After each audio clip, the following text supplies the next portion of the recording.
भारत में 23 life insurance कंपनियां हैं। 23 लाइफ इंश्योरेंस कंपनियां हो गई हैं, 24 थी पहले। क्यों? क्योंकि एक्साइड लाइफ इंश्योरेंस नाम की एक कंपनी थी जिसका विलय किसमें हो गया? एचडीएफसी लाइफ इंश्योरेंस कंपनी में। अब आपको ये पहले सीखना पड़ेगा कि कोई भी कंपनी सरकारी कब होती है और प्राइवेट कब होती है। यदि उस कंपनी में 51% से ज्यादा शेयर होल्डिंग किसकी हो? गवर्नमेंट ऑफ इंडिया की हो, भारत सरकार की हिस्सेदारी हो, तो उस कंपनी को सरकारी कंपनी कहा जाएगा, अन्यथा उस कंपनी को प्राइवेट कंपनी कहा जाएगा। ऐसा सिर्फ एक ही जीवन बीमा कंपनी के साथ है और वो है भारतीय जीवन बीमा निगम। अब कई लोगों के दिमाग में और बहुत सारे क्वेश्चन होते हैं। वो कहते हैं कि sir, SBI life insurance, SBI life, इसके अंदर किसकी शेयर होल्डिंग है सबसे ज्यादा? स्टेट बैंक ऑफ इंडिया की। और स्टेट बैंक ऑफ इंडिया में किसकी शेयर होल्डिंग है? गवर्नमेंट ऑफ इंडिया की। इतना है ना? तो क्या ये सरकारी कंपनी है? ये ये जो शेयर होल्डिंग कौन सी होगी? सेकंड ऑर्डर शेयर होल्डिंग होगी, सेकंड ऑर्डर होगी। इसलिए इस कंपनी को सरकारी कंपनी नहीं माना जाएगा। यही तो आपको बता रहा हूं। कहने का मतलब सरकारी वो है जिसमें गवर्नमेंट ने डायरेक्ट इन्वेस्ट किया हुआ है। यदि गवर्नमेंट की कोई सब्सिडरी है और उसने आगे इन्वेस्ट कर रखा है, तो उस कंपनी को क्या माना जाएगा? प्राइवेट लाइफ इंश्योरर ही माना जाएगा। तो आगे देखिए, अब क्वेश्चन इस तरह नहीं आता, लिस्ट नहीं आती। क्वेश्चन में वो ये कहता है कि बताइए ऐसी कौन कौन सी लाइफ इंश्योरेंस कंपनीज हैं जो किसी बैंक से रिलेटेड है, बैंकों द्वारा प्रमोटेड है। बताइए कौन कौन सी होगी? HDFC life insurance, ICICI life insurance, SBI life, ठीक है। इसके साथ, इसके अलावा कोटक महिंद्रा, यहाँ जो इडलविस, कौन सा ये रहा, कैनरा एचएसबीसी, कैनरा एचएसबीसी। बताओ कैनरा एचएसबीसी जो है, इसके अंदर एक और बैंक था, इसके अंदर था कौन सा? OBC, OBC life insurance. Canara HSBC OBC था, लेकिन आप जानते हैं कि ओबीसी का विलय किसके अंदर हो गया? पीएनबी में। तो पीएनबी कहता है कि मेरी तो खुद की है कंपनी, और पीएनबी की कंपनी कौन सी है? पीएनबी मेटलाइफ है, ठीक है। तो इसलिए ओबीसी की जो शेयर होल्डिंग इस कंपनी में थी जिसका नाम क्या है? कैनरा एचएसबीसी। तो उसने, पीएनबी ने कहा कि तुम ले लो अपना पैसा, मेरे को नहीं चाहिए। तो कैनरा एचएसबीसी इसका नाम हो गया। What is the full form of HSBC? Hong Kong and Shanghai banking corporation. Hong Kong and Shanghai banking corporation. आपका पेन चलता रहना चाहिए, लिख लिया करो कोई चीज ना पता हो, सारी चीज नोट्स के रूप में थोड़ा ना पता है। Star union Daiichi union bank. अच्छा, कर लो कर लो। तो हमने देखा कि जीवन बीमा के क्षेत्र में देखा जाए तो केवल एक ही ऐसी कंपनी है जो सार्वजनिक क्षेत्र से संबंधित है। इसके अलावा बहुत सारी हैं, Sahara India, Aviva, Shriram Life Insurance, Bharti AXA. कई बार भारत की कंपनियां विदेश की कंपनियों के साथ अपना एक मिलकर के कंपनी बनाती हैं, जैसे बजाज अलियांज। इसके अलावा आईसीआईसीआई प्रूडेंशियल, प्रूडेंशियल बाहर की है, वो इंडिया में आईसीआईसीआई के साथ मिलकर इंश्योरेंस का व्यवसाय कर रही है।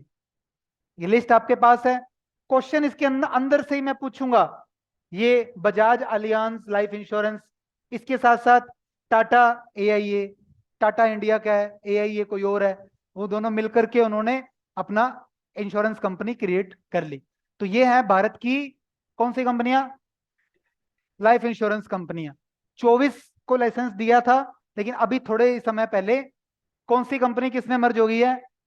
एक्साइड लाइफ इंश्योरेंस किसमें मर्ज हो गया है? एचडीएफसी के अंदर। तो ये मार्केट के और प्लेयर्स हैं। समझ आ गया? नाम याद होने चाहिए आपको, पूछ लेगा प्राइवेट प्लेयर कौन से हैं। और ये क्वेश्चन ऐसा होना चाहिए कि आप, आपसे ऐसे नाम पूछे और आप 5-10 नाम फटाफट बता दो। ऐसे नहीं कि sir Exide life insurance, ICIC, ऐसे अगर याद कर करके सुनाया तो क्या सुनाया, फटाफट बता दो इसको बोल बोल के, चलो इसको पढ़ो, ऐसे याद हो जाएगा। Life insurance corporation of India, HDFC life insurance, Max life insurance, ICICI Prudential life insurance, Kotak Mahindra life insurance, Aditya Birla Sun life insurance, Tata AIA life insurance, SBI life, Bajaj Allianz life insurance company, PNB Met life India insurance. बस ऐसे करके इनके नाम 4-5 बार आप पढ़ोगे और आपको याद हो जाएंगे।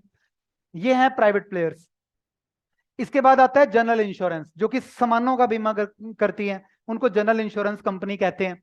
तो जनरल इंश्योरेंस में भी एक मर्जर हुआ था अभी, भारतीय एक्सा जनरल इंश्योरेंस। देखो यहां पर क्या था, यहां पर क्या था, भारतीय एक्सा लाइफ इंश्योरेंस था, लाइफ है, लेकिन अब जो विलय हुआ वो किसका हुआ है, जनरल इंश्योरेंस का। इसका विलय किसमें हुआ है, आईसीआईसीआई लोम्बार्ड में हुआ है। तो अब भारत में 27 साधारण बीमा कंपनियां हैं, लेकिन क्वेश्चन ये नहीं आता। क्वेश्चन आता है, देखो इसका मतलब 28 थी, अब कितनी रह गई हैं, 27। अब देखो क्वेश्चन ये नहीं आता, क्वेश्चन ये आता है कि भारत में पब्लिक सेक्टर की जनरल इंश्योरेंस कंपनियां कौन सी हैं जिसमें केंद्र सरकार की हिस्सेदारी है। तो वो देखो, एक ये कंपनी है agriculture Insurance Company of India limited. Agriculture insurance, agriculture Insurance company ये किस चीज का बीमा करती है, ये स्पेसिफिकली भारत सरकार ने एग्रीकल्चर के लिए इसको फॉर्म किया हुआ है भी, ये भी इसको जनरल इंश्योरेंस का लाइसेंस मिला हुआ है। इसके अलावा ECGC, export credit guarantee corporation. What is export credit, देखो हमने, देखो जैसे बैंक होते हैं कई बार वो बैंक गारंटी और लेटर ऑफ क्रेडिट इशू कर देते हैं, वो क्या होता है पहले ये बताओ। देखो एक्सपोर्ट क्रेडिट क्या होता है, जैसे मान लो यहां पर इंडिया है, चलो ऐसे समझा लो, अभी गंगानगर है, पहले आपको लेटर ऑफ क्रेडिट भी समझा देते हैं। गंगानगर में ग्वार की फसल बहुत अच्छी होगी, हुआ था ना, ग्वार जानते हो आप, ग्वार के भाव बढ़ गए, ग्वार गम बनने लग गया, और ग्वार गम कहां जाने लग गया, यूएस में। तो गंगानगर में हमारे जो सबसे इसके अग्रणी व्यक्ति थे वो बीडी अग्रवाल जी थे, है ना। और यूएस में वो जिस आदमी को बेचते थे उसका नाम मान लो वॉल्टर था, मान लो क्या था ही, तो उसको माल दिया करते थे, उसकी कंपनी थी, उसको माल देते थे।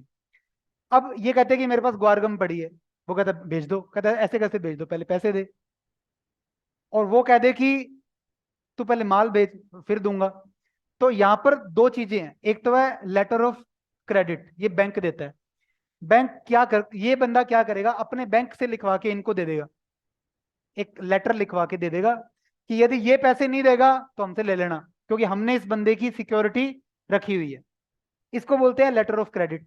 और चूंकि ये माल जाना है, वहां वहां पर बहुत सारा रिस्क है माल का, हो सकता है पेमेंट ना आए, हो सकता है माल के अंदर कुछ नुकसान हो जाए रास्ते में। तो कहने का मतलब वो एक्सपोर्ट से रिलेटेड जो है वो कौन करता है, एक्सपोर्ट क्रेडिट गारंटी कॉर्पोरेशन करता है। ये एक तरह का एक्सपोर्ट से रिलेटेड इंश्योरेंस है। बाकी ये चार इंश्योरेंस कंपनियां जो है ये तो आप जानते ही हैं कौन कौन सी है, national insurance, new India insurance, oriental insurance and United India Insurance company. तो एक तरह से देखा जाए तो जनरल इंश्योरेंस के क्षेत्र में, जनरल इंश्योरेंस के क्षेत्र में हमारे पास कितनी सार्वजनिक क्षेत्र की बीमा कंपनियां हैं, 6। हमारे एक स्टूडेंट है वो बहुत इंटेलिजेंट थी, हालांकि वो तैयारी बैंक की कर रही थी, तो वो इसमें लगी यूनाइटेड इंडिया के अंदर। वो इसमें लगने के बाद उसने कहा कि ये तो जो भी सबसे अच्छी है, ये तो बैंक से भी बढ़िया है, वो डबल ए लगी थी।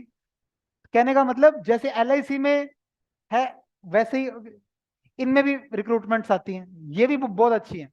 इवन कि इनमें लगने वाले, और मैंने ये देखा कि जो बच्चे इंश्योरेंस में लगे हैं, केवल एडीओ की बात नहीं कर रहा, क्लर्क वगैरह की बात कर रहा हूँ, उनका जो हैप्पीनेस लेवल है वो बैंक वालों से क्या है, ज्यादा है। और सैलरी वगैरह इसमें बहुत अच्छी है। तो ये कंपनियां हैं जो पब्लिक सेक्टर जनरल इंश्योरर है। एक बार फिर से नाम बता दीजिए, Agriculture Insurance Company of India Limited, दूसरी है ECGC Limited, National Insurance Company Limited, New India Assurance Company Limited, Oriental Insurance Company Limited और United India Insurance Company limited.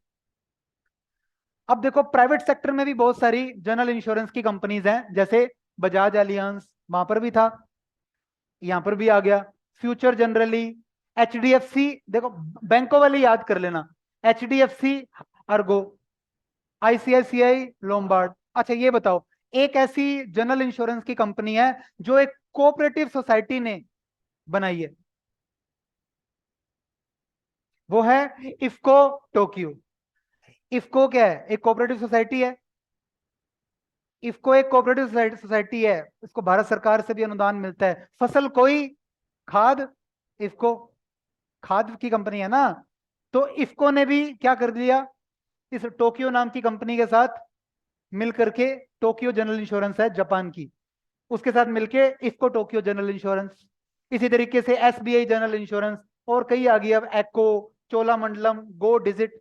गो डिजिट कहती है कि मैं डिजिटल जनरल इंश्योरेंस करूंगी, तो ये इनको नया नया है। कोटक महिंद्रा जनरल इंश्योरेंस, ठीक है, शेमा General Insurance, Liberty General Insurance, तो मैग्मा, एचडीआई, नावी। इसी तरीके से इसी तरीके से Reliance General Insurance, Raheja, Royal Raheja, तो कास्ट है, कास्ट के हिसाब से बनी हुई है। Shri Ram general insurance, Tata AIG, universal Sompo, Juno, चलो कर लेना आप। हाँ, ये नाम चेंज हुआ था एक, ये जूनो जनरल इंश्योरेंस है, इसका पहले नाम इडलविस जनरल इंश्योरेंस था। तो लाइफ इंश्योरेंस कंपनियां पता चल गई, जनरल इंश्योरेंस पता चल गई। और इसके बाद हम बात करते हैं स्वास्थ्य बीमा कंपनियां। 5 कंपनियां हैं जिनको लाइसेंस दिया हुआ है आईआरडीआई ने। वो 5 कंपनियां कौन सी हैं? एक तो आदित्य बिरला है, ठीक है। दूसरा केयर हेल्थ, जो पहले ये रेलीगेयर होती थी ना, रेलीगेयर कौन सी, जो दो सरदार थे भाई, मालविंदर और शिविंदर, पता है आपको? पंजाब के ही तो थे, इन दोनों की आपस में लड़ाई होगी। काफी अच्छी फैमिली थी, लेकिन लड़ाई के कारण वो, तो रेलीगेयर, वो केयर, मणिपाल सिग्ना, नीवा बूपा, इसका पहले नाम क्या होता था? मैक्स बूपा होता था इसका नाम।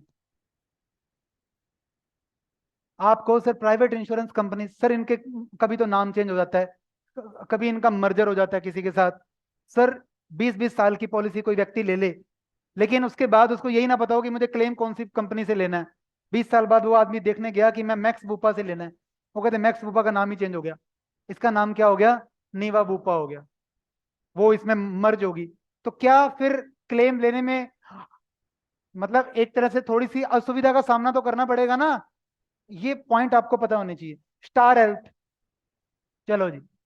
इसके अलावा एक री इंश्योरर है इंडिया में, री इंश्योरर एक ही है, और वह है general insurance, general insurance corporation of India. री इंश्योरेंस का मतलब है कैसे किसी कंपनी ने कोई बड़ा बीमा कर लिया, वो अपना बीमा, वो आगे उस बीमे का बीमा खरीद ले, ठीक है, अपने आप को सिक्योर करने के लिए। जैसे री इंश्योरर, एक का बड़ा एग्जांपल बताता हूं, जैसे मंगलयान है, मंगलयान जा रहा है, तो इसरो को लॉस हो सकता है ना, तो मान लो इसरो किसी कंपनी से इसका बीमा करा दे, वो कंपनी कहेगी कल को मंगलयान फेल हो गया तो हमारे ऊपर लायबिलिटी आ जाएगी, तो वो आगे उसका इंश्योरेंस किससे खरीद लेंगे? जनरल इंश्योरेंस से, री इंश्योरेंस इंश्योरेंस कंपनी से खरीद लेगी, ताकि उसकी लायबिलिटी, अब देखो उसको क्या रिस्क है, इसरो को रिस्क है कि कहीं मंगलयान खराब ना हो जाए, फेल ना हो जाए। इंश्योरेंस कंपनी को क्या रिस्क है कि मंगलयान फेल हो गया तो पैसे देने ना पड़ जाएं, उसको ये रिस्क है, उसने अपने इस रिस्क, इस संशय को आगे री इंश्योरेड से परचेज कर लिया। तो general insurance corporation of India. वैसे मैं आपको बता दूं कि जो जनरल इंश्योरेंस है ना, पहले वो 4 कंपनियां थी ना, जो ओरिएंटल है ना, और न्यू इंडिया, यूनाइटेड, ये सारी कंपनियां पहले इसके अंडर में थी। बाद में वो सरकार ने इससे हिस्सेदारी खरीद ली, सरकार इसको बाद में री इंश्योरर बना दिया। चलो, इंश्योरेंस एंड एश्योरेंस, ये 2 शब्द हम कई बार सुनने को मिलते हैं। इंश्योरेंस एंड एश्योरेंस, देखो इंश्योरेंस क्या होता है? इंश्योरेंस का मतलब होता है risk coverage for an event that might और माइट नॉट हैपन। एक ऐसी घटना जो हो भी सकती है और नहीं भी हो सकती, इनश्योर है, अभी श्योर नहीं है। जैसे आग लग भी सकती है और नहीं भी लग सकती, चोरी हो भी सकती है और नहीं भी हो सकती, फायर, बीमारी हो भी सकती है और नहीं भी हो सकती। एक एश्योरेंस होता है, मौत आनी है, आएगी एक दिन, जान जानी है, जाएगी एक दिन। तो ये एक ऐसे इवेंट है जो सर्टेन है, जो होते हैं लाइफ के अंदर, जो एश्योर हो गए ना, एश्योरेंस, ठीक है। इसके अलावा provide coverage against anticipated event, provide coverage for a definite event, ये ऐसा इवेंट है जो होना ही है। चलो जी, इसके बाद देखें, claim is paid on occurrence of the insured event, यदि वो इवेंट होगा तो आपको क्लेम मिलेगा इंश्योरेंस के, इंश्योरेंस में। लेकिन एश्योरेंस में क्या होगा, आपकी जीवन के ऊपर पॉलिसी थी, पॉलिसी पूरी हुई तो आपको अमाउंट मिलेगी। जैसे आपने बाइक का इंश्योरेंस कराया मान लो, तो बाइक का यदि कुछ होगा बाइक को, तो आपको इंश्योरेंस मिलेगा, नहीं तो नहीं मिलेगा। लेकिन हम आमतौर पे जो जीवन बीमा की पॉलिसीज लेते हैं, जब वो परिपक्व हो जाती हैं, मैच्योर हो जाती हैं, उसके बाद हमें उसका भुगतान मिलता है, नहीं मिलता, मिल जाता है उस केस में, तो क्लेम या फिर हमें किसी भी तरीके से वो मिलता है। तो कहने का मतलब इसमें यही बात लिखी गई है कि एक इंश्योरेंस है और दूसरा शब्द क्या था, एश्योरेंस। देखो होना तो ये चाहिए था कि ये चीज जनरल इंश्योरेंस के लिए होती, क्योंकि ये इवेंट हो भी सकते हैं और नहीं भी हो सकते, और एश्योरेंस जो होने ही होने हैं वो लाइफ के लिए होना चाहिए था। लेकिन भारत में उल्टा हो गया। भारत में आमतौर पे ज्यादातर वर्ड कौन सा इस्तेमाल हो रहा है, इंश्योरेंस ही हो रहा है। लेकिन life insurance corporation of India है, लेकिन मौत इंश्योर नहीं है, मौत तो एश्योर्ड है कि होनी होनी। तो भारत में उल्टा प्रयोग हो रहा है, ओरिएंटल एश्योरेंस, ठीक है ना। अभी हमने कंपनी का नाम हमने देखा क्या था, आ, हमने अभी कंपनी का नाम देखा तो क्या लिखा था, new India, sorry, new India assurance है। वैसे ये इंश्योरेंस है, जनरल बीमा तो इंश्योरेंस होना चाहिए। तो आप ये कहेंगे कि सर भारत में आमतौर पे ज्यादातर जो शब्द इस्तेमाल होता है वो कौन सा होता है, ज्यादातर जो शब्द इस्तेमाल होता है वो इंश्योरेंस होता है। वैसे इसके लिए सही शब्द जो है वो एश्योरेंस है, जीवन के लिए एश्योरेंस है। लेकिन भारत में दोनों शब्द समानार्थक रूप में इस्तेमाल किए जाते हैं। बात ये थी, जो वर्ड था समानार्थक, ये वर्ड आप बोल सकते हो क्या, आपकी वोकेबलरी में है क्या ये वर्ड, समानार्थी शब्द के रूप में इस्तेमाल करते हैं दोनों को, वैसे दोनों अलग अलग होते हैं। आगे चलिए, नेशनलाइजेशन, नेशनलाइजेशन क्या होता है। भारत के एक प्रधानमंत्री हुई है जिनका नाम क्या था, इंदिरा गांधी। तो इंदिरा गांधी जी जो थी, देखो दो तरह की अर्थव्यवस्थाएं होती है, ध्यान देना, एक होती है पूंजीवादी अर्थव्यवस्था, एक होती है समाजवादी अर्थव्यवस्था। समाजवादी अर्थव्यवस्था कहती है कि समाज के जितने भी रिसोर्सेज हैं वो सारे किसी एक आदमी की बपोती नहीं है, समाज के अंदर उस पर सारों का अधिकार है। तो सारे काम कौन करेगी, सरकार करेगी। और आपको सारी चीजें किसके नियंत्रण में रहेंगी, सरकार के नियंत्रण में रहेंगी। बीमा करना है सरकार करेगी, बैंक चलाना है सरकार चलाएगी। ये है समाजवादी, सोशलिज्म, समाज का नियंत्रण। दूसरा पूंजीवादी अर्थव्यवस्था, पूंजीवादी अर्थव्यवस्था जैसे अमेरिका में, अमेरिका क्या कहता है कि इस राज्य की, स्टेट की भूमिका सिर्फ किसकी होनी चाहिए, एम्पायर की भूमिका होनी चाहिए। स्टेट इज एन एम्पायर, कि गेम सारे खेलो, मेरा काम तो सिर्फ ये है कि ये चेक करना कि कहीं कोई रूल तो नहीं तोड़ रहा, रूल तोड़ेगा तो मैं तुम्हें पनिशमेंट दूंगा।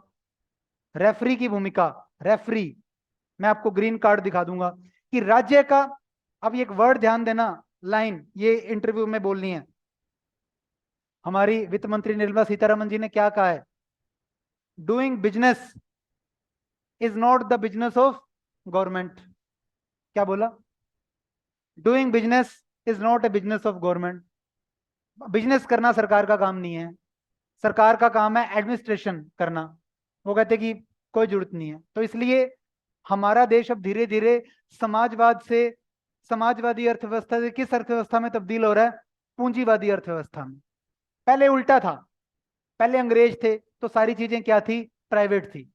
इन्होंने देखा कि बैंक के अंदर गरीब आदमी को जाने नहीं देते, तो इंदिरा गांधी, देखो जब नेहरू जी एक्सपायर हुए, ये डेटा डूटे याद होनी चाहिए सारी, जब नेहरू जी एक्सपायर हुए तो इंदिरा गांधी तो सारे कहते आफ्टर नेहरू हु, जैसे कहते हैं कि अब मोदी जी के बाद कौन, वैसे ही था कि नेहरू चला गया अब कौन। शास्त्री को बनाया, बाद में बना दिया इंदिरा गांधी को। शुरू में 2-3 साल तो इंदिरा गांधी देखती रही इनको। बाद में उसको लगा कि जो पार्टी है, इसके कुछ लोग हैं ये मेरे पे हावी हो रहे हैं, और उनको भी लगा कि इंदिरा गांधी हमारे हाथ से निकल रही है, क्योंकि इंदिरा गांधी को गूंगी गुड़िया के नाम से भी जाना जाता था शुरू में। ये तो बेचारी ऐसी है, इसको बना देते हैं, काम तो अपने ही करेंगे। वो गूंगी गुड़िया थी, वो उसको काम आ गया 2-3 साल के अंदर। वो कहते मैं बताऊंगी। तो उसने क्या किया, तारीख ध्यान दीजिएगा, 16 जुलाई 1969। उन्होंने कांग्रेस, ये तारीख ये नोट नहीं करनी, 19 जुलाई नोट करनी है। 16 जुलाई को क्या हुआ, 16 जुलाई 1969 को उसने, कांग्रेस की एक मीटिंग थी, वो वैसे उसकी बनती नहीं थी पार्टी वालों से, वो मीटिंग में गई, उसने एक लेटर दिया और आ गई। उसको सबसे ज्यादा चिढ़ मचती थी मोरारजी देसाई से। जो मोरारजी देसाई थे वो पूंजीवादी विचारधारा के थे, और इंदिरा गांधी को पता था कि अब मुझे देश की जनता को अपने कॉन्फिडेंस में लेना होगा, क्योंकि ये लोग मेरे को हटाएंगे। तो इंदिरा गांधी ने बहुत सारे ऐसे काम किए जिससे जनता उसके पक्ष में आए। उन्होंने अपने वित्त मंत्री को कहा कि आप मुझे अपना इस्तीफा दीजिए। इस्तीफा देने का, मांगने का मतलब होता है कि तू नहीं देगा तो मैं हटाऊंगी तेरे को। उसने अपना इस्तीफा दे दिया 16 जुलाई को, 16-17 को दिया। और 19 जुलाई 1969 को इंदिरा गांधी ने किसका नेशनलाइजेशन कर दिया, 14 बड़े बैंकों का राष्ट्रीयकरण कर दिया, इन्हें राष्ट्रीय संपत्ति घोषित कर दिया। ये तो बहुत ही, राष्ट्रीयकरण का मतलब क्या है कि किसी का प्राइवेट धंधा चल रहा है, सरकार ने ले लिया कि आज से मेरा जवाब, भागो यहां से। दिस इज राष्ट्रीयकरण। राष्ट्रीयकरण में ज्यादातर क्या होता है कि सरकार नुकसान की भरपाई कर दे तो ठीक है, ना करे आज से तुम्हारा बिजनेस मेरा, तुम जाओ घर पे। दिस इज कॉल्ड राष्ट्रीयकरण। जब सरकार संपत्तियों को अपने हाथ में ले लेती है, इसे राष्ट्रीयकरण कहता है। उसे राष्ट्र की संपत्ति घोषित कर देती है, नेशनलाइजेशन। जनता बहुत खुश थी। फिर इंदिरा गांधी ने दूसरा दाव खेला, प्रीवी पर्स की समाप्ति। राजाओं को पेंशन मिलती थी जो इंडिया में एनेक्स हुए थे, वैसे तो सही थी, अब लीगली किसी आदमी से पूरा किंगडम ले लिया। बाद में इंदिरा गांधी कहती कि देश पे बोझ पड़ रहा है, आज से आपको कोई पेंशन नहीं मिलेगी, भागो यहां से। यही हुआ। 47 में एग्रीमेंट करे और 69 तक दी, कहते यार मैं नहीं दे सकती, तो वो कानून पारित किया गया। तो फिर उन लोगों ने कहा कि हमारे संविधान में तो संपत्ति का अधिकार है कि कोई भी आदमी प्राइवेट प्रॉपर्टी रख सकता है। तो ये डिबेट चलती रही, कोर्ट के अंदर ये गए बेचारे। लास्ट में जाकर के मोरारजी देसाई, कोई सिचुएशन ऐसी बनी कि 44वें संविधान संशोधन से हमारे देश से कौन सा अधिकार ले लिया गया, संपत्ति का अधिकार हटा लिया गया। अब हमारे को प्राइवेट प्रॉपर्टी का कोई राइट नहीं है। सरकार जब चाहे किसी की जमीन एक्वायर कर ले, पैसे दे तो ठीक है, ना दे तो ठीक है, लेकिन फिर भी सरकार हर जाना देती है। वैसे ना देना तो भी उपाय नहीं है, क्योंकि आज की तारीख में संपत्ति का अधिकार एक मौलिक अधिकार नहीं है। ठीक है, तो तारीख बताइए कौन सी है, बताइए। 19 जुलाई 1969। और 6 बड़े बैंकों का राष्ट्रीयकरण किया गया 15 अप्रैल 1980 को। ये बैंकिंग सेक्टर के नेशनलाइजेशन है। और आरबीआई का नेशनलाइजेशन हुआ था 1949 में। और ये तारीख याद होनी चाहिए सबको, आरबीआई का नेशनलाइजेशन कब हुआ, 1949 में। 14 बड़े बैंकों का राष्ट्रीयकरण 19 जुलाई 1969। 19 जुलाई 1969। ठीक है, यहां हमारा स्थापना दिवस भी हम 19 जुलाई को मनाते हैं। और 6 बड़े बैंकों का राष्ट्रीयकरण हुआ 1980 में, वो 15 अप्रैल 1980 में हुआ था। ये हो गया जी। चलो, ये आ गया बैंकिंग सेक्टर का नेशनलाइजेशन। जीवन बीमा की बात करें तो जीवन बीमा के सेक्टर में, जीवन बीमा का नेशनलाइजेशन कब हुआ, देखो, जब संसद का कोई सत्र नहीं चल रहा होता और सरकार को किसी की, मतलब एक, जैसे कि जैसे अरविंद केजरीवाल है, उसके लिए बेचारे के साथ क्या हुआ, पहले तो वो केस चलता रहा, केस सुप्रीम कोर्ट में वो जीत गया। बाद में केंद्र सरकार ने जैसे ही देखा कि सेशन समाप्त हो गया है, ना लोकसभा का सेशन चल रहा है ना राज्यसभा का सेशन चल रहा है, और क्या हुआ, कोर्ट की छुट्टियां होगी, सरकार ने एक अध्यादेश जारी कर दिया। अध्यादेश ऐसी परिस्थिति में जारी किया जा सकता है राष्ट्रपति के साइन से जब लोकसभा या राज्यसभा का सेशन नहीं चल रहा, तो वो एक कानून हो जाता है, ऑर्डिनेंस बोलते हैं इसको। तो ऐसे ही ऑर्डिनेंस जारी किया था 19 जनवरी 1956 को। तो पहले तो जीवन बीमा का नेशनलाइजेशन कर दिया कि सारी कंपनियां हमारी होगी आज से। बाद में कहते आप कंपनियां तो ले ली, तो कोई नई कंपनी बनाओ भी सही। तो नई कंपनी बनाई 19 जून को, ये एक्ट पारित किया, LIC ऑफ इंडिया एक्ट। वो 19 जुलाई था ना, ये 19 जून को एक्ट पारित हुआ। और LIC की स्थापना कब से हुई? 1 सितंबर 1956 से हुआ। तो 19 जनवरी को क्या हुआ? ऑर्डिनेंस आया नेशनलाइजेशन का। और जो ऑर्डिनेंस होता है उसको 6 महीने के अंदर अंदर लोकसभा या राज्यसभा से पारित भी करवाना होता है। तो क्या हुआ? 19 जून 1956 को LIC of India act, LIC नाम की एक कंपनी बनेगी। उनसे पूछा कि भाई LIC नाम की कंपनी तो बनाओगे, काम कब से शुरू करेगी? कहते 1 सितंबर से। तो LIC ऑफ इंडिया एक्ट के हिसाब से LIC की स्थापना कब से हुई है? 1 सितंबर 1956 में। ये जीवन बीमा का राष्ट्रीयकरण हो गया। इसके बाद सरकार ने किया साधारण बीमा का राष्ट्रीयकरण। ये हुआ था 1972 में। जनरल इंश्योरेंस की कंपनियां लेकर के एक कंपनी बनाई थी, GIC, ध्यान देना। एक कंपनी बनाई, general insurance corporation of India. और उस कंपनी के अंडर में कितनी कंपनियां कर दी? 4। ये नेशनल, न्यू इंडिया, यूनाइटेड, यहाँ ओरिएंटल आएगा और यहाँ यूनाइटेड इंडिया आएगा। बाद में क्या हुआ? सन 2000 में GIC को तो री इंश्योरर बना दिया। और इन चारों कंपनियों में जो GIC ने पैसा लगा रखा था, वो हिस्सेदारी किसने खरीद ली? भारत सरकार ने खरीद ली। समझ आ गई? पहले क्या था? पहले थी सरकार, गवर्नमेंट ऑफ इंडिया। इसने किसमें पैसा लगाया? GIC में। और GIC के अंडर में 4 कंपनियां थी। बाद में सन 2000 में क्या हुआ कि GIC तो रह गया और ये वाली हिस्सेदारी भी किसने खरीद ली? गवर्नमेंट ऑफ इंडिया ने खरीद ली। चलो जी, पढ़ लेना, इसमें सारा दिया होगा। भारत में वित्तीय क्षेत्र की नियामक संस्थाएं कौन कौन सी हैं? सारी पता होनी चाहिए। जैसे reserve bank of India, securities and exchange board of India SEBI, IRDA, FMC and PFRDA। FMC का विलय अब किस में हो चुका है? सेबी में। अब FMC नहीं है ये। देखो बताते हैं, बैंकिंग क्षेत्र का रेगुलेटर कौन है? RBI, reserve bank of India. Share market का रेगुलेटर कौन है? सेबी, ये पता होना चाहिए। Securities exchange board of India, SEBI. कई बार विवाद हो जाता है, जैसे यूलिप पॉलिसी है वो इंश्योरेंस कंपनी लेके आई, लेकिन उसका पैसा कहाँ लग रहा है? शेयर मार्केट में। तो लड़ाई होगी IRDAI और सेबी में। सेबी कहती है कि इस पे हमारा राज चलेगा क्योंकि ये शेयर मार्केट में लगता है पैसा। बाद में इस लड़ाई का निपटान किया कोर्ट में, जुरिस्डिक्शन था ना, तो गवर्नमेंट ने कहा कि इस पे यूलिप पॉलिसियों पे किसका रहेगा? IRDA का रहेगा। ठीक है, तो ऐसे करके पता होना चाहिए। इंश्योरेंस सेक्टर का रेगुलेटर कौन है? IRDA, Insurance Regulatory Development Authority of India. PFRDA, pension का regulator, pension fund regulatory and development authority, PFRDA होती है। ठीक है, पेंशन फंड का नियामक। चलो, RBI का नेशनलाइजेशन 1949 को हुआ था। RBI की स्थापना 1935 में 1 अप्रैल से हुई थी। अब यार बहुत सारे साल इकट्ठे हो रहे हैं।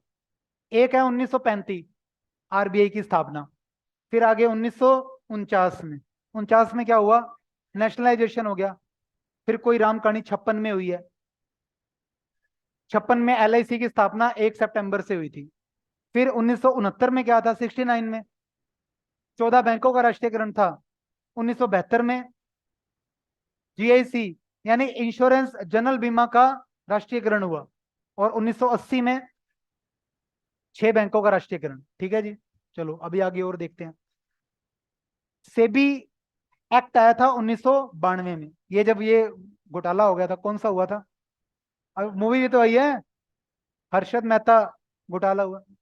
आइए आइए, अभी एक मूवी पुरानी भी है, यूट्यूब पे पड़ी है, देख लीजिएगा कभी टाइम मिले तो। गफला, GAFLA, उसमें सही उसका दिखाया हुआ है। काफी पुरानी मूवी है, हर्षद मेहता। उसके बाद ये 1992 में आया था सेबी बनाया गया, शेयर मार्केट के ऊपर एक नियामक संस्था बनाएगी कि शेयर मार्केट के ऊपर इसका नियंत्रण चलेगा। Securities exchange board of India. हालांकि ये बन तो पहले ही गया था 1988 में, लेकिन इसका कानून कब बना?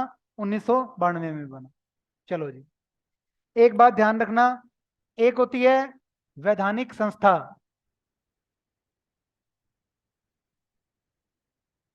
संस्था जिसको कहा जाता है स्टैट्यूटरी बॉडी, स्टैट्यूटरी बॉडी होती है एक होती है संवैधानिक संस्था, यानी कॉन्स्टिट्यूशनल बॉडी, कॉन्स्टिट्यूशनल बॉडी। देखो, हमारे देश की ऐसी कौन कौन सी संस्थाएं हैं जिनको संविधान ने बनाया है? सुप्रीम कोर्ट संवैधानिक संस्था है।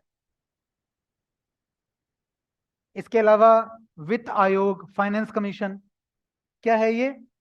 संवैधानिक संस्था है। संविधान में लिखा हुआ है कि वित्त आयोग नाम से एक आयोग बनेगा।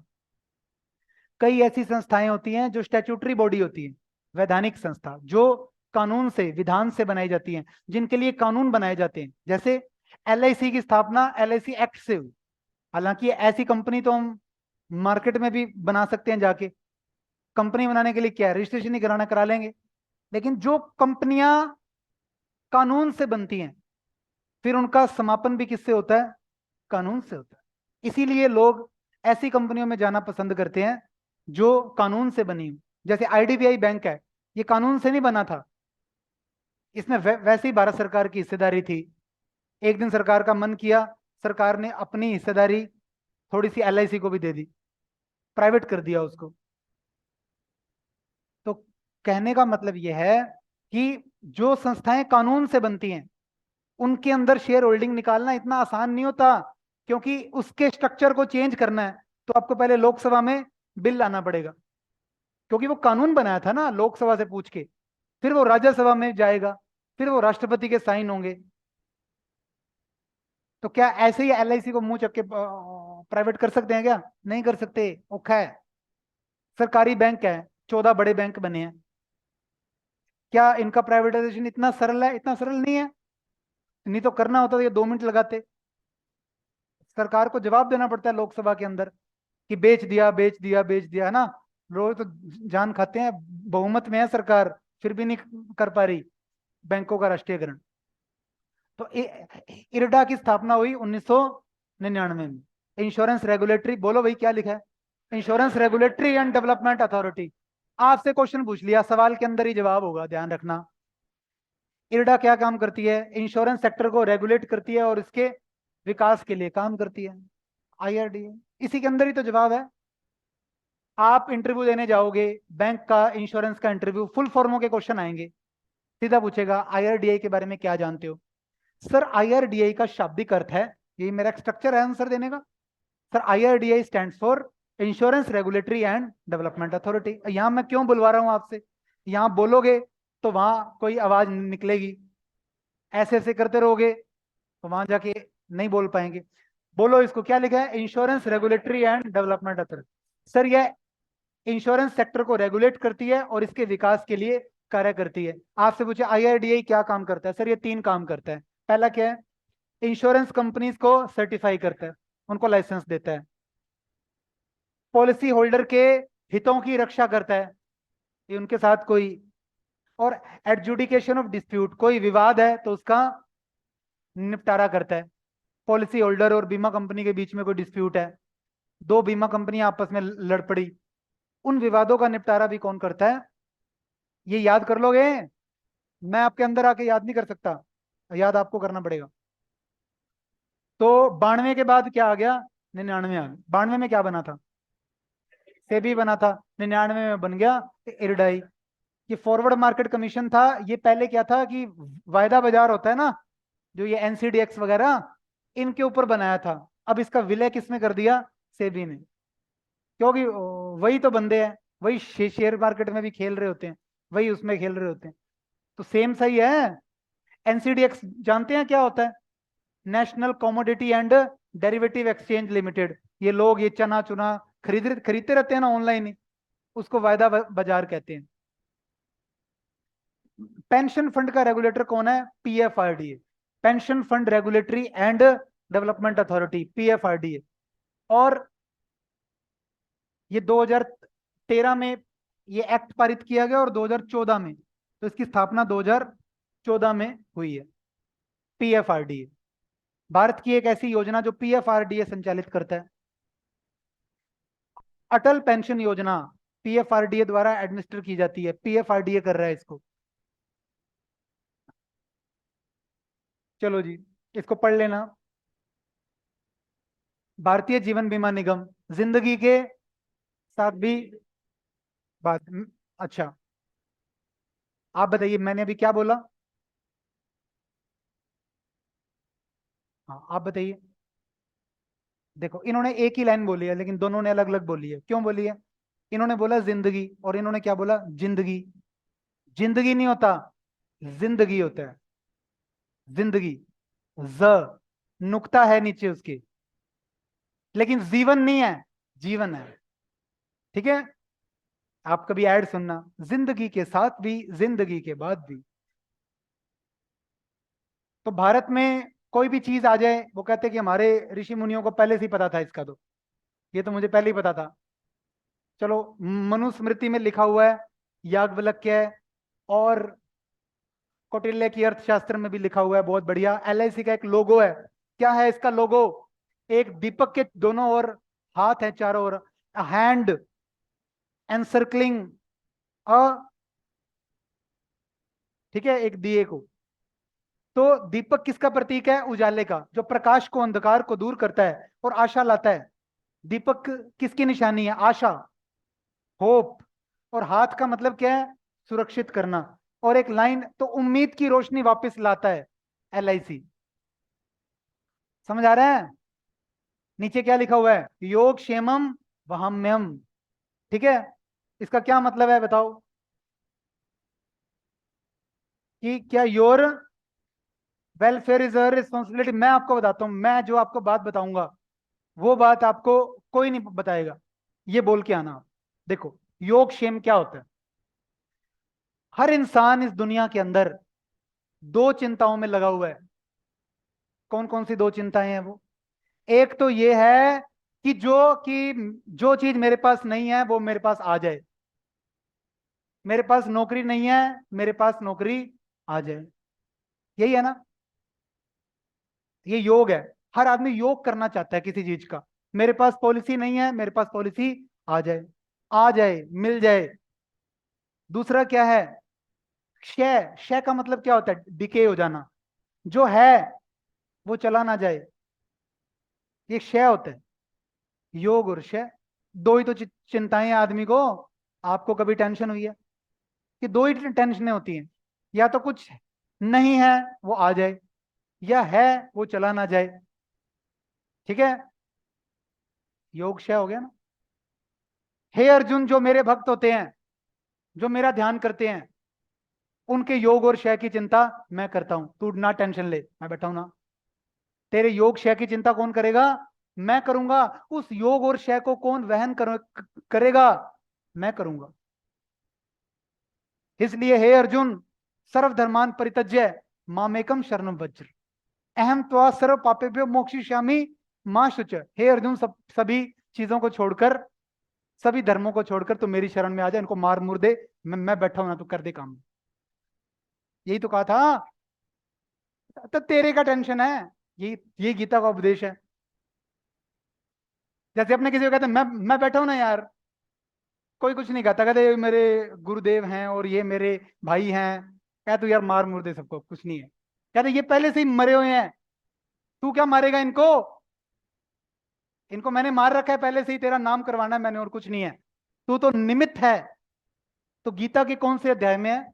9वें अध्याय के 22वें श्लोक में लिखा है कि अनन्याश्चिंतो माम ये जना पर्युपास्ते तेषा नित्यभियुक्ताना योग क्षेमम वहाम्यहम्। कि जो मेरे भक्त होते हैं, जो मेरे चिंतन में लगे रहते हैं, उनको अप्राप्त वस्तु की प्राप्ति और प्राप्त सामग्री की रक्षा, ये दोनों काम उनके कौन करता है?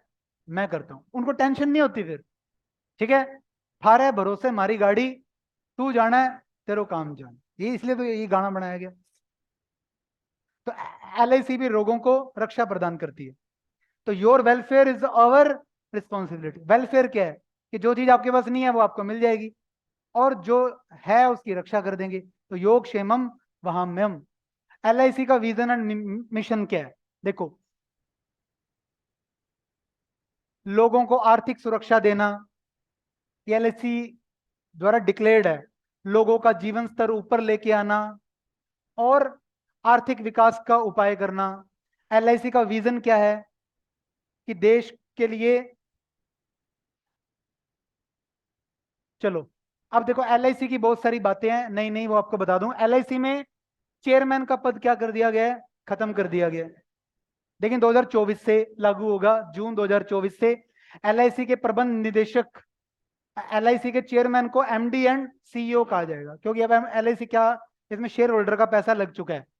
शेयर होल्डर का पैसा लग गया तो इसका स्ट्रक्चर वैसा ही होगा जैसा अन्य कंपनीज का होता है जो शेयर होल्डर्स वाली होती है। तो एमडी एंड सीईओ कहा जाएगा। और एलआईसी के वर्तमान चेयरमैन कौन है? सिद्धार्थ मोहंती। उनका डिक्लेरेशन होगी, सरकार ने बोल दिया कि जून के बाद में अगले साल से आप ही इसके एमडी और सीईओ भी होगे। तो ये बात समझ आ गई। आज की तारीख में एलआईसी में क्या है? चेयरमैन है, लेकिन जून से क्या हो जाएंगे 2024 में? MD and CEO, managing director and chief executive officer, प्रबंध निदेशक एवं मुख्य कार्यपालन अधिकारी। चलो जी आगे चलो। ये एलआईसी का बोर्ड ऑफ डायरेक्टर है, ये नाम याद कर लेना। ये, इसका नाम लड़कियों के लिए बहुत इंपॉर्टेंट है, मिनी एपे। ठीक है, मिनी ईपी भी लिखा हुआ है किसी जगह, किसी जगह आई पे लिखा हुआ है। ठीक है, वैसे ईपी भी किसी जगह लिखा है, ये याद कर लेना। कह रहे कि लेडीज क्या करेंगी सर? हमारी एलआईसी की एक एमडी भी महिला है सर। जब महिलाएं उच्च प्रबंधन को संभाल सकती हैं तो सर हम तो संभाल ही सकते हैं।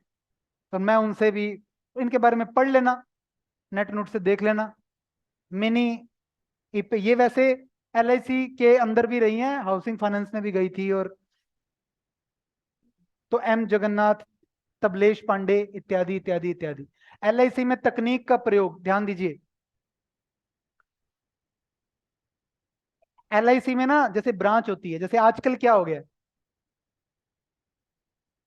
जैसे बैंकों में आजकल क्या हो गया, सीबीएस हो गया। सीबीएस को क्या कहा जाता है? Core banking solution. Core banking solution क्या होता है? जैसे इसमें एक सर्वर होता है,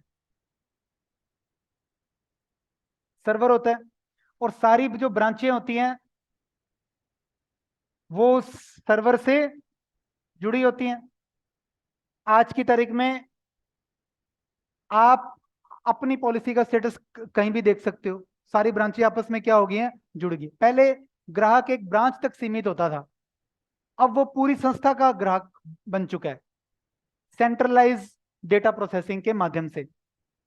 तो जिस सर्वर के ऊपर ये रखा गया है वो सर्वर भी तो बड़ा काम का हो गया फिर। ठीक है, उस सर्वर में तो सारा हिसाब किताब है। तो क्या ऐसा सर्वर कहाँ रखा हुआ है ये आपको एलआईसी अपनी वेबसाइट पे बताएगी कि यहाँ पड़ा है हमारा सर्वर? बताएगी क्या?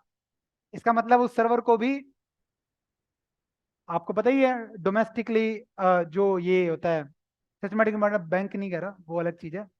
इसको बोलते हैं, इंश्योरेंस भी नहीं, वो मैं बताता हूँ आपको।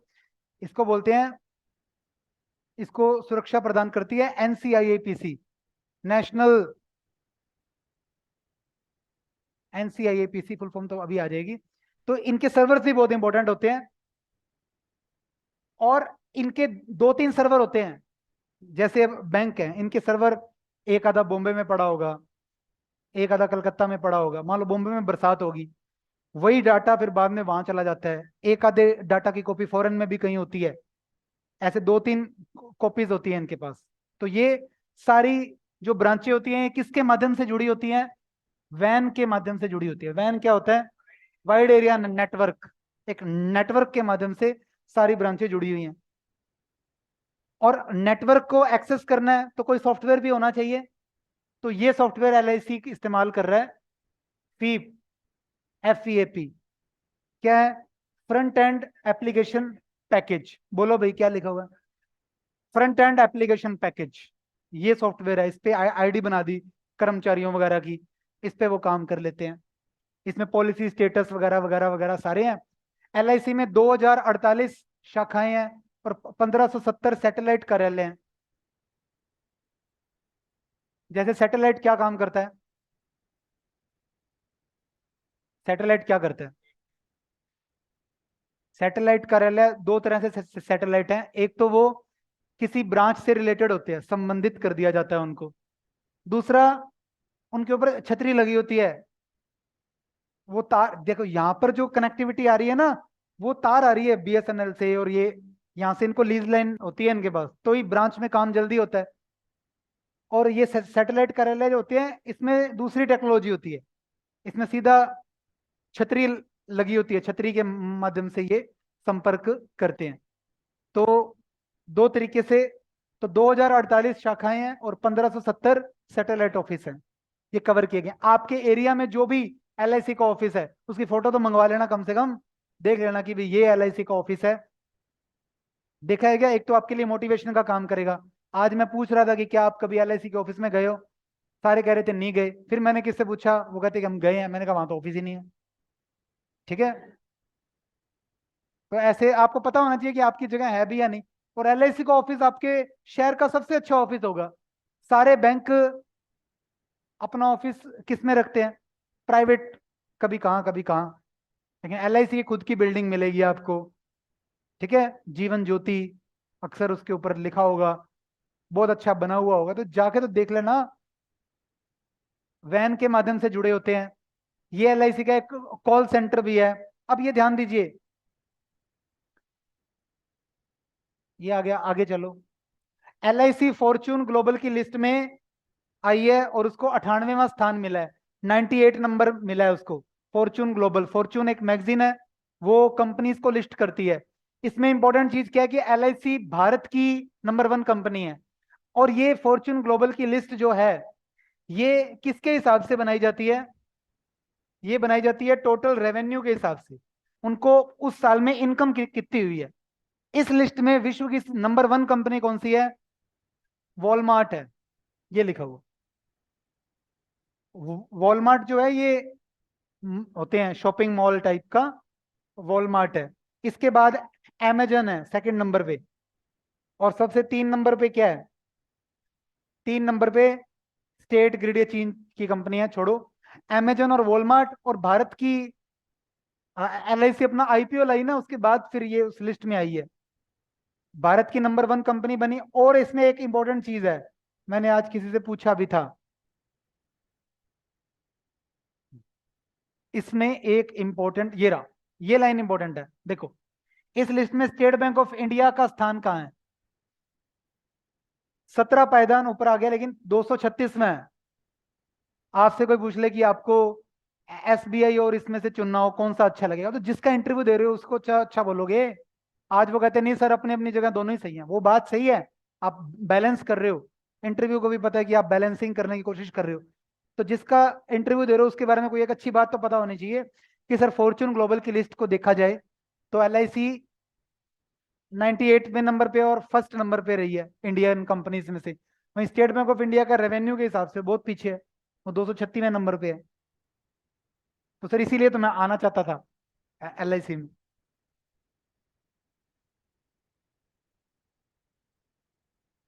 ये कल वाली सारणी है जो मैं आपको देना भूल गया था, ये आपको मैं बता देता हूं, देखो। LIC का total new business premium income कितनी रही है? 58,757 करोड़। यानी जो नई पॉलिसियां हुई उनसे इतना प्रीमियम आया, इतने 1000 करोड़। ये मैंने कल आपको बताए थे। रिन्यूएबल प्रीमियम इतना आया, तो LIC ने पिछले साल के अंदर कितना प्रीमियम इकट्ठा किया है? 292 लाख करोड़। प्रीमियम का मतलब क्या होता है? लोग जो अपनी किस्तें भरते हैं। 292 का मतलब 3 लाख करोड़। हमारा बजट कितने लाख करोड़ का होता है? 45 लाख करोड़ का। तो 3 लाख करोड़ रुपए तो LIC इनकम एक तरह से लोगों से रेवेन्यू कलेक्ट कर रही है। ठीक है, फिर ग्रुप इंश्योरेंस भी होते हैं कुछ, जैसे समूह बीमा की कुछ योजनाएं होती हैं, उनको मिला लिया जाए तो 4,74,4,74,000 करोड़ रुपए का LIC का टोटल प्रीमियम है, जो कि एक बहुत बड़ी अमाउंट है। कितनी पॉलिसियां LIC ने बेची हैं? 2,04,00,000 ये पॉलिसियां बेची हैं। पॉलिसियों की संख्या में बेशक थोड़ी कमी आई है, पिछले साल ज्यादा थी, इस साल कम हुई है, लेकिन जो रेवेन्यू है, जो उन पॉलिसियों से प्रीमियम आया है, वो पिछले साल की तुलना में क्या हुआ है? बढ़ा है। ठीक है, स्टैटिस्टिक्स का यही तरीका है, जो अपने अपने फेवर में आंकड़ा है ना, उसको याद कर लो, उसको उसको दिखाओ बार बार। चलो, assets under management. Assets under management अब क्या बताएं, आप बता दूं? एसेट अंडर मैनेजमेंट होती है कि जो किसी कंपनी के अंडर एसेट्स, जैसे LIC ने लोगों का पैसा लिया और वो पैसा आगे लगा रखा है किसी जगह, तो वो जो शेयर शूर LIC ने खरीद रखे हैं, वो जो एसेट्स हैं वो किसकी हैं? लोगों की है ना, लेकिन अंडर मैनेजमेंट ऑफ LIC है। तो ये है वो 43 लाख करोड़ रुपए की एसेट्स हैं, मतलब एक साल का बजट हो गया, इतनी एसेट्स हैं LIC के पास, 44 लाख करोड़ की। हमारा टोटल बजट कितना है? 45 लाख करोड़, और LIC की एसेट्स कितनी आ रही हैं? 44 लाख करोड़। तो उसका मतलब एक साल का बजट ही हो गया। सोलवेंसी रेशियो क्या होता है, ये देख लीजिए, अच्छी चीज है। सोलवेंसी रेशियो 1.87 है, मतलब यदि आपके पास 1 रुपए का, आपको 1 रुपए का किसी को क्लेम देना पड़ जाए, तो उसकी एवज में आपके पास कितना इंतजाम है? 1 रुपए 87 पैसे का इंतजाम है। जैसे आपने देखा होगा बैंकिंग में एक होती है क्या, CAR होता है। क्या होता है CAR? Capital adequacy ratio. Capital adequacy ratio, जो जो कि बेसल 3 ने कितना किया हुआ है? 8%। लेकिन भारत के RBI ने बैंकों को कितना करने के लिए कहा है? 9%। और पब्लिक सेक्टर बैंकों को कहा है कि तुम कितना करो? 12% करो। जैसे बैंकिंग में कैपिटल एडिक्वेसी रेशियो होता है, वैसे ही इंश्योरेंस में कौन सा रेशियो होता है? Solvency ratio. ये पता चल जाता है कि ये कंपनी कितनी सॉलिड है। तो एक 1.87 है इसका। ठीक है, चलो ये ज्यादा नहीं देखना, सीरियस नहीं हो जाना इसके ऊपर, इतना काम नहीं है। अब ध्यान दीजिए, LIC की शेयर होल्डिंग देखिए, 96.5% किसके पास है? President of India. आप कहोगे कि सर आपने प्रेसिडेंट ऑफ इंडिया क्यों लिखा?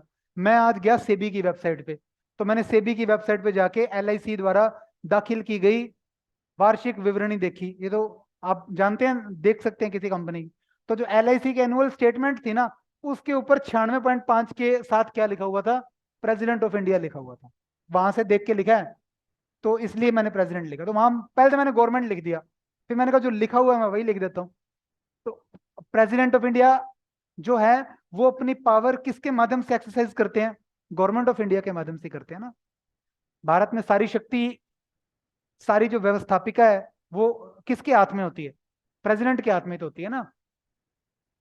जैसे मान लो कोई आदमी रिटायर होता है, तो उसके ऊपर ये लिखा होता है कि भारत के राष्ट्रपति की तरफ से आपको ये किया जा रहा है। अब वो राष्ट्रपति थोड़ा ना आता है, वो राष्ट्रपति ने पावर मंत्री को दी, मंत्री ने अपने सेक्रेटरी को दे दी, ऐसे करते करते वो पावर की अधिकारी के पास आती है। तो 96.5% हिस्सेदारी सरकार के पास है, 3.5% हिस्सेदारी अदर्स के पास है। ये LIC की एप्स हैं बहुत सारी, ध्यान दीजिए। देखो, LIC के कस्टमरों के लिए ये वेबसाइट है LIC डिजिटल, और LIC एजेंट्स के लिए ऐप कौन सी है? LIC एजेंट ऐप के नाम से एक ऐप है। एजेंट के लिए कौन सी ऐप है? हालांकि वैसे एजेंट इस ऐसी ऐप का यूज नहीं करते, वो दूसरी वो प्राइवेट ऐप बना रखी होती है, जैसे ऑल इन वन वगैरह है ना, और लोग उसका यूज करते हैं। लेकिन आपको पता होना चाहिए ना कि संस्थान ने कौन सी बना रखी है। LIC agent app, LIC digital, इसके अतिरिक्त LIC DO के लिए कौन सी ऐप होती है? तो प्रगति है। प्रगति, वो देख सकते हैं कि हमारी परफॉर्मेंस क्या रही, हमारा कौन सा व्यक्ति क्या कार्य कर रहा है, कौन से एजेंट ने कितना बिजनेस किया। तो LIC DO के लिए कौन सी ऐप इस्तेमाल होती है? प्रगति। ये डायरेक्ट क्वेश्चन चाहे ना आए, आंसर के अंदर तो बोलेंगे ना, सर आप अपनी टीम को कैसे मोटिवेट करेंगे? सर मैं पहले, हमारी LIC ने एक ऐप लॉन्च करी हुई है, प्रगति ऐप, उस पर मैं देखूंगा कि किसकी क्या परफॉर्मेंस है, उसके हिसाब से देखेंगे कि किसका बिजनेस अच्छा है किसका नहीं है। तो ऐसे आपको कुछ बोलने के लिए कोई सामान तो होना चाहिए ना। इस तरह से LIC एसोसिएट ऐप, ये जो बाहर लोग प्रीमियम वगैरह इकट्ठा कर रहे होते हैं उनके लिए। एक है आनंदा ऐप। देखो आनंदा ऐप, देखो वो वाली जो ऐप थी LIC एजेंट ऐप, उस पर LIC एजेंट अपना बिजनेस देख सकते हैं कि मेरी क्या परफॉर्मेंस है। लेकिन किसी व्यक्ति को बीमा पॉलिसी देनी है, उसका KYC करना है, उसके लिए एजेंट को कौन सी ऐप दी गई है? आनंदा। क्या है फुल फॉर्म, क्या है? आनंदा आत्मनिर्भर agent for new new business digital application app. Ananda, ये इंपॉर्टेंट है, याद होनी चाहिए। आनंदा ऐप से KYC कर सकते हैं, लिखा हुआ है ना KYC। आजकल हर आदमी का KYC अर्थात नो योर कस्टमर कैसे हो जाता है? फुटप्रिंट, ऐसे थंब इंप्रेशन से हो जाता है ना, तो उसके लिए आनंदा ऐप है। इसके अलावा प्रतिनिधि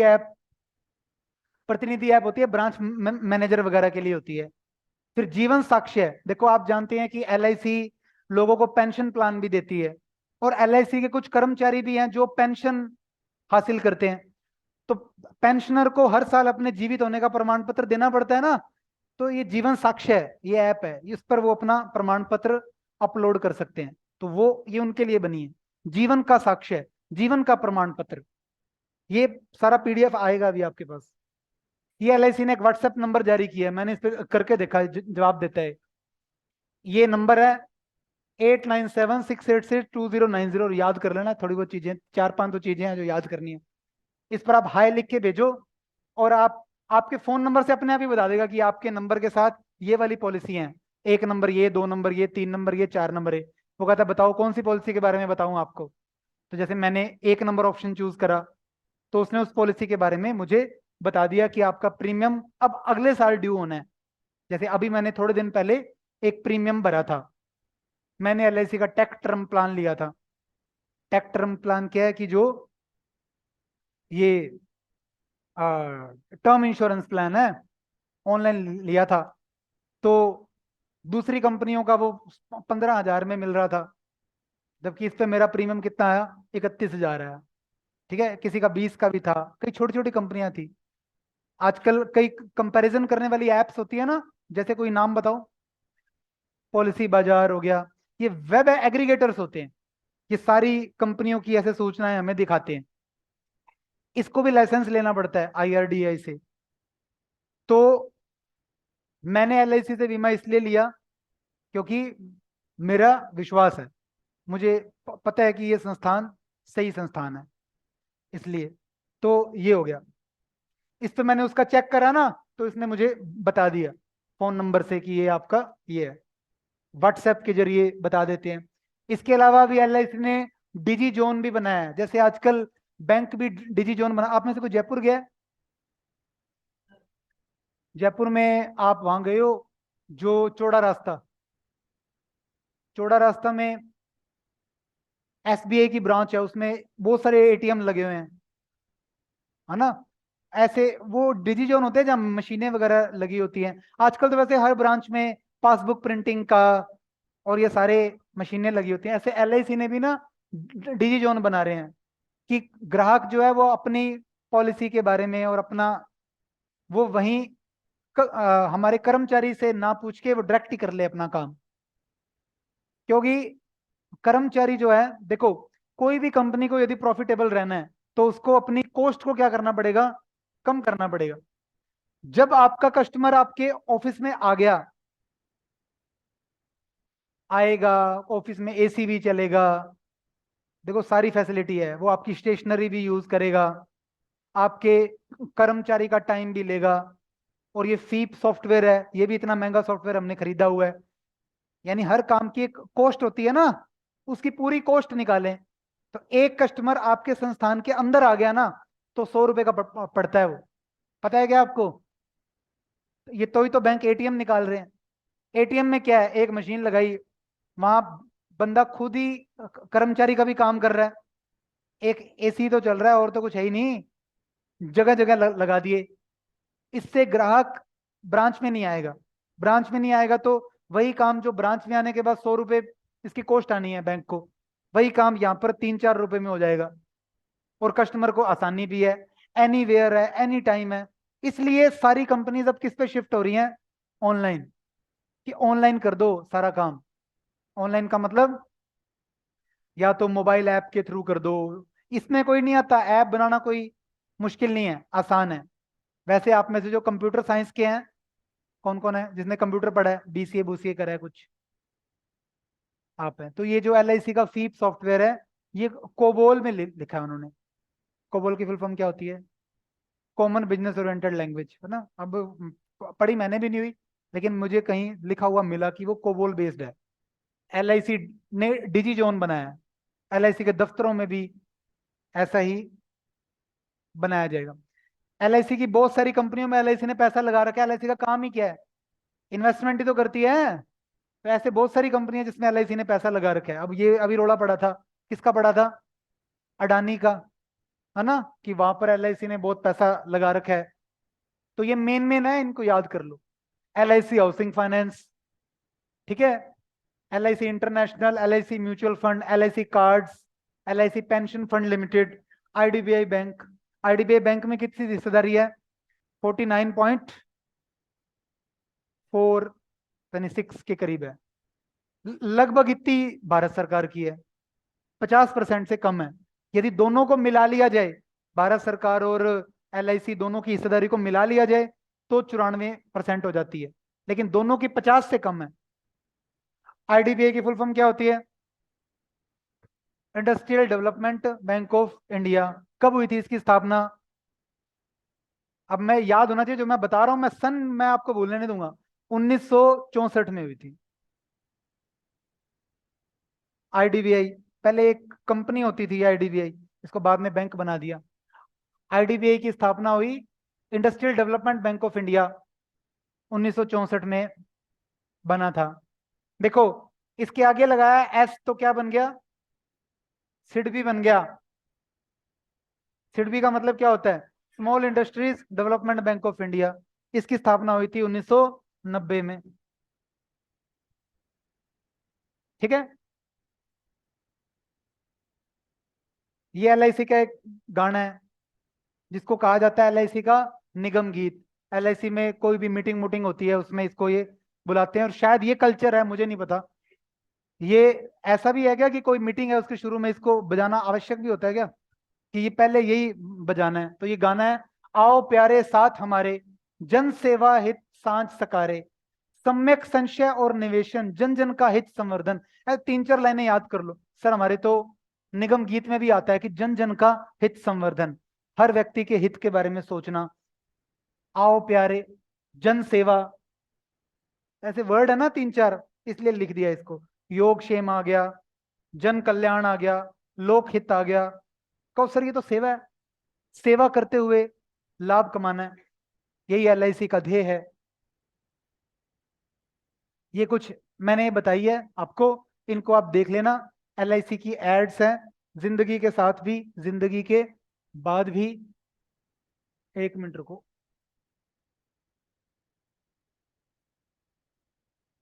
इसको क्या प्रॉब्लम है भाई,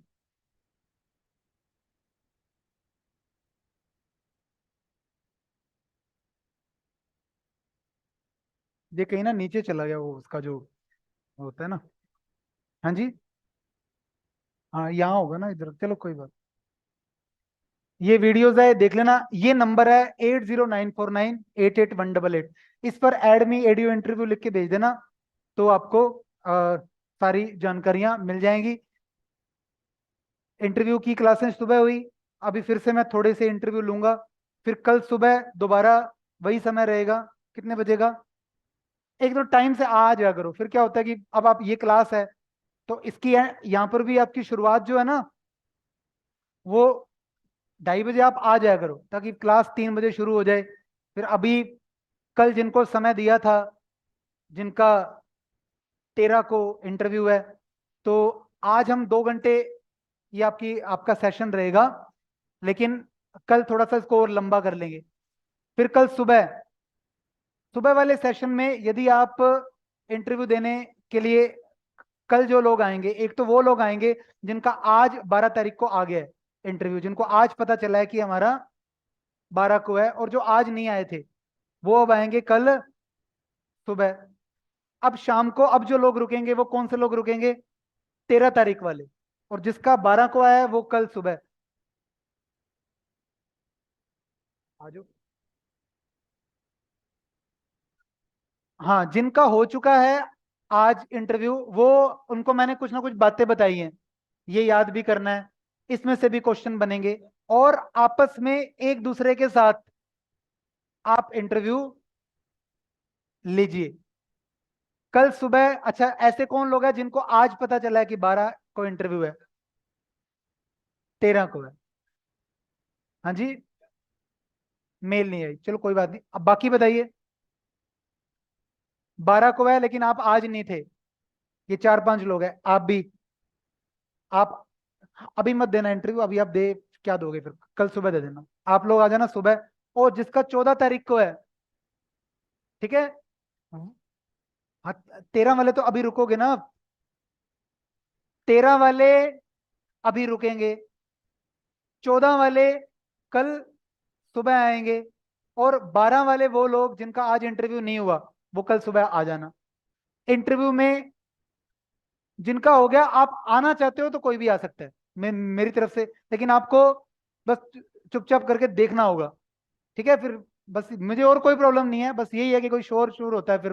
वैसे तो आप कितने सियाने हो, देखो चुपचाप आप बैठे हो। तो अभी वो बाद में बताते हैं। अभी आज ये हमने किया, और पहले बताओ जो मैंने करवाया है वो समझ में आ गया आपको? याद होना चाहिए, ये सारा टिप्स के ऊपर यही चीजें हैं जो आपको लोगों से आगे लेके जाएंगी। अभी घर जाकर के अच्छा ये रहेगा कि जिनका आज इंटरव्यू हुआ है, एक तो वो औरों को बताना कि मैंने क्या कैसे कैसे क्वेश्चन करे थे। एक दूसरे के साथ तैयारी करिए, ताकि जब आप मेरे पास आए तो मुझे बेसिक बातें ना बतानी पड़े। मतलब बहुत ही बेसिक कोई चीज है उठने बैठने की, वो अब आपकी प्रिपेयर होनी चाहिए खुद।